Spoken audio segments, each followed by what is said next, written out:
چاہے وہ سری لنکا کا ہو، چاہے نیپال ہو، چاہے چائنا ہو، چاہے پاکستان ہو، چاہے بنگلہ دیش ہو، چاہے میزورام کی ٹریٹری ہو، ہر جگہ آپ کو یہی نظر آئے گا کہ وہ اپنی ہیجمنی چاہتا ہے۔ ٹھیک ہے جی، ڈالیں آپ کی طرف آنا چاہوں گی۔ آپ نے گفتگو سنی، شمیم صاحب کے بھی پوائنٹس آپ نے سنے، فردوس شمیم صاحب کے، کیا آپ ان کی وضاحت سے اتفاق کرتے ہیں؟ کیا تحریک انصاف نے صحیح معنوں میں آپ کو لگتا ہے کہ کوشش کی اس رکنیت کو روکنے کی؟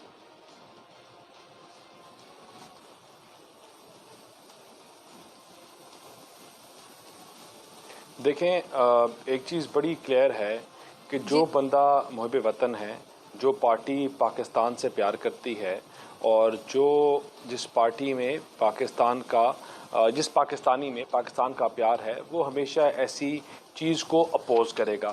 وہ شمیم نقوی صاحب کی پارٹی ہو یا کوئی اور پارٹی ہو، کہ ہمارا ایک بلیف ہے کہ پاکستان ہے تو ہم ہیں، اور ہم اس خطے میں اگر مضبوط ہیں تو ہم تب اس خطے میں آرام سے بیٹھ سکتے ہیں۔ اور بھارت جو ہے وہ ایک کنٹینیوسلی ایک تھریٹ ہے اس ریجن کے لیے۔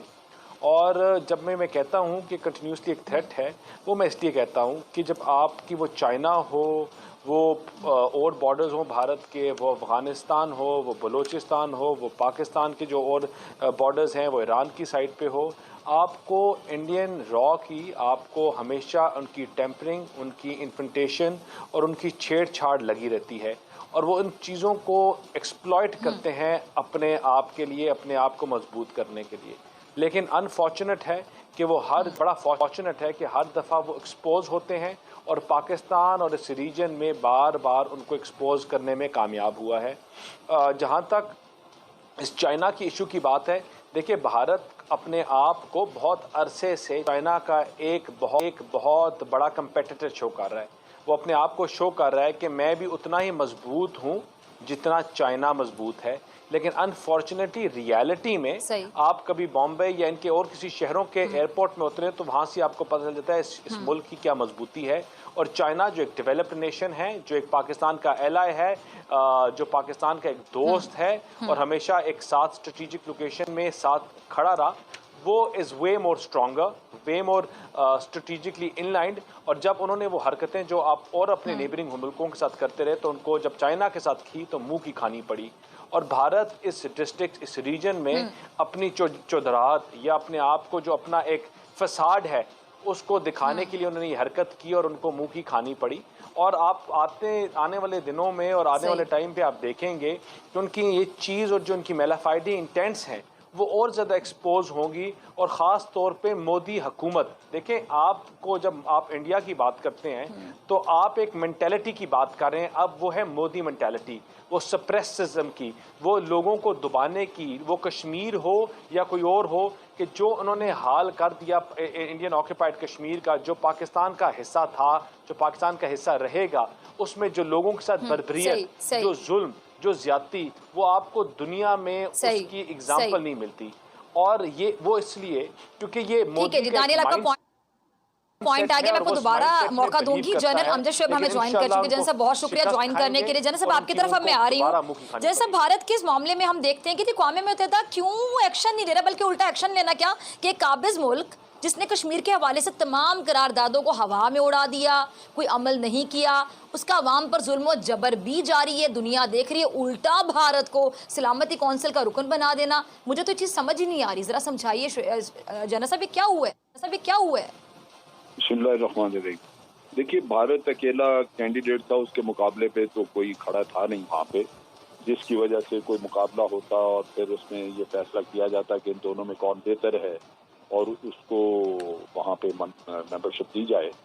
تو ایک تو یہ المیہ تھا کہ بھارت کا الیکشن تقریباً آپ کہہ لیجیے کہ طے شدہ بات تھی۔ دوسری یہ ہے کہ مسائل ہمارے خطے کے ممالک کے ہیں، تقریباً سارے ملکوں کے مسائل ہیں بھارت کے ساتھ، اور بھارت ایک ایکسپینشنسٹ پاور ہے، ایک وہ ملک ہے جس نے کہ اقوام متحدہ کی قراردادیں جو ہیں ان کو پامال کیا ہے۔ اور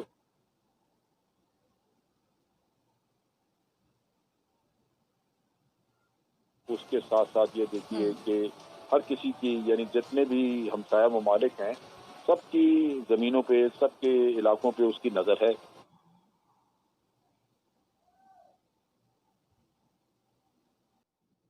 جی۔ ایک ایکسپینشنسٹ پاور ہے، ایک وہ ملک ہے جس نے کہ اقوام متحدہ کی قراردادیں جو ہیں ان کو پامال کیا ہے، اور اس کے ساتھ ساتھ یہ دیکھیے کہ ہر کسی کی، یعنی جتنے بھی ہمسایہ ممالک ہیں سب کی زمینوں پہ، سب کے علاقوں پہ اس کی نظر ہے، اور ہر جگہ وہ کہیں نہ کہیں پاؤں پھیلانے کی کوشش کر رہا ہے۔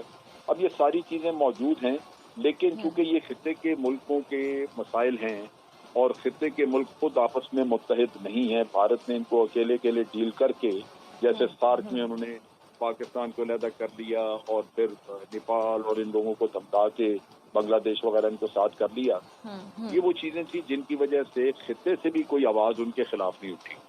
اب چیز یہ ہے کہ بھارت ممبر بن گیا، بالکل، اور بھارت کے ممبر بننے سے پاکستان کے لیے کچھ چیلنجز ہوں گے۔ اس کے ساتھ ساتھ یہ ہے کہ ہمیں وہاں پہ یہ بھی بالکل۔ موقع ہوگا کہ جب بھارت سیکورٹی کونسل میں بیٹھا نظر آئے تو ہم اپنا نقطہ نظر جو ہے وہ پیش کریں، اور ہم پہ ڈیپینڈ کرے گا کہ ہم کتنا افیکٹولی کرتے ہیں۔ نقطہ نظر سے مراد یہ ہے کہ بھارت، اچھا جنرل صاحب سوری میں آپ کی بات کاٹ رہی ہوں، ٹھیک ہے، نقطہ نظر سے مراد بھی ذرا بتائیے گا، ساتھ ہم نے چیلنجز کی جو بات کی وہ بھی بتائیے گا، کیا ہو سکتے ہیں، کیا نقصان بھی ہو سکتا ہے پاکستان کو؟ ظاہری بات ہے نریندر مودی، ان کی پالیسیز، RSS کی سوچ، کون واقف نہیں ہے؟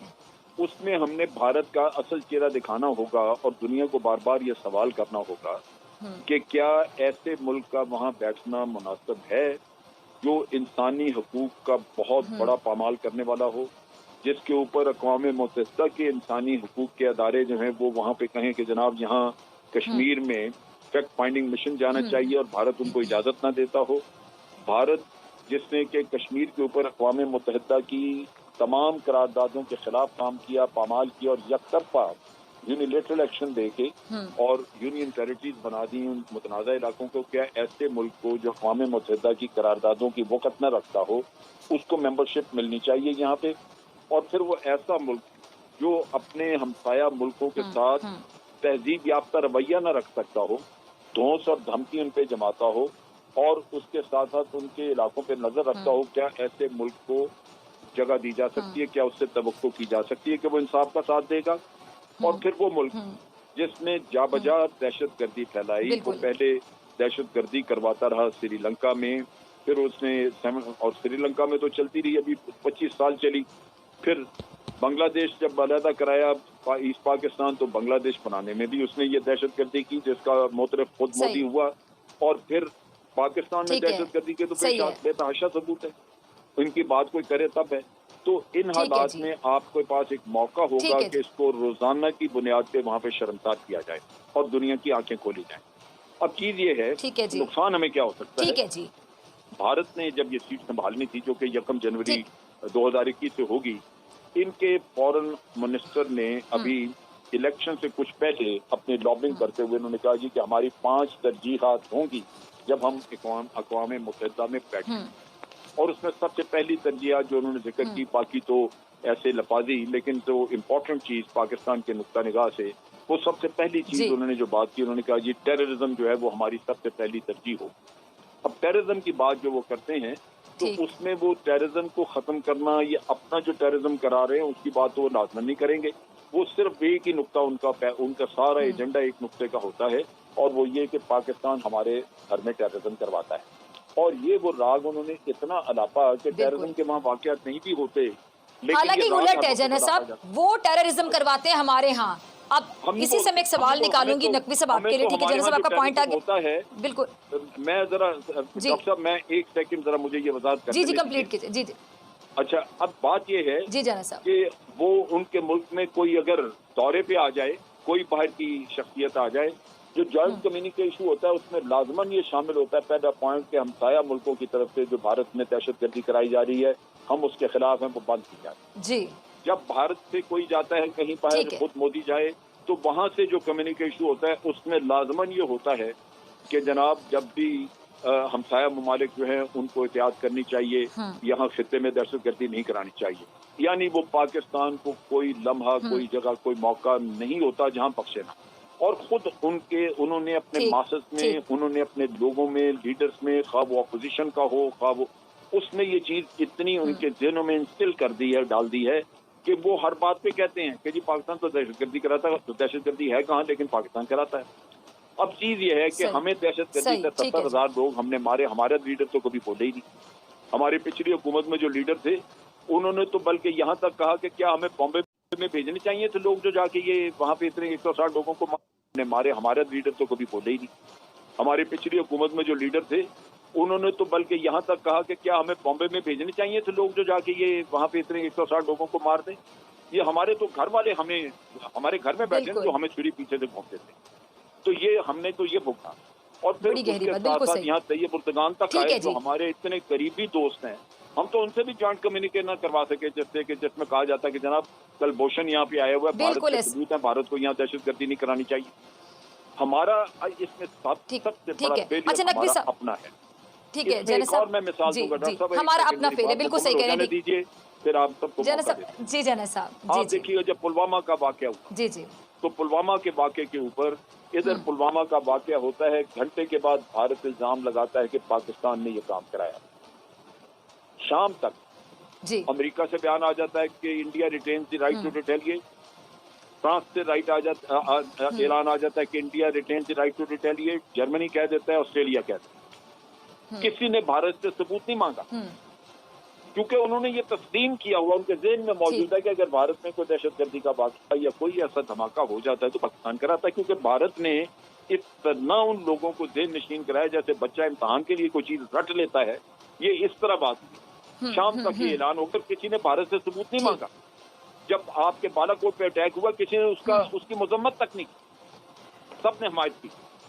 تو آج جب وزیر اعظم کہتے ہیں کہ جناب بھارت فالس فلیگ آپریشن کرے گا تو میں کہتا ہوں وہ کیوں نہ کرے. وہ اس لیے کرے گا کہ اس کو تو انٹرنیشنل ایکسیپٹیبلٹی اس کے نیریٹو کی موجود ہے. اس کو تو جو وہ کہتا ہے کہ جناب پاکستان کرتا ہے وہ تو دنیا نے پہلے مانا ہوا ہے. آپ نے کیا کوشش کی ہے اس کو اس نیریٹو کو کاؤنٹر کرنے کی؟ آپ نے کیا بالا کوٹ کے بعد دنیا کو بالکل, بتایا یعنی سوچی سمجھی سازش کے تحت انہوں نے پاکستان کا جو امیج بنایا, پاکستان نے کتنا سوچا کتنا سمجھا کہ اس غلط امیج کو ہم نے صحیح کیسے کرنا ہے جو کہ غلط کیا گیا جان بوجھ کے بھارت کی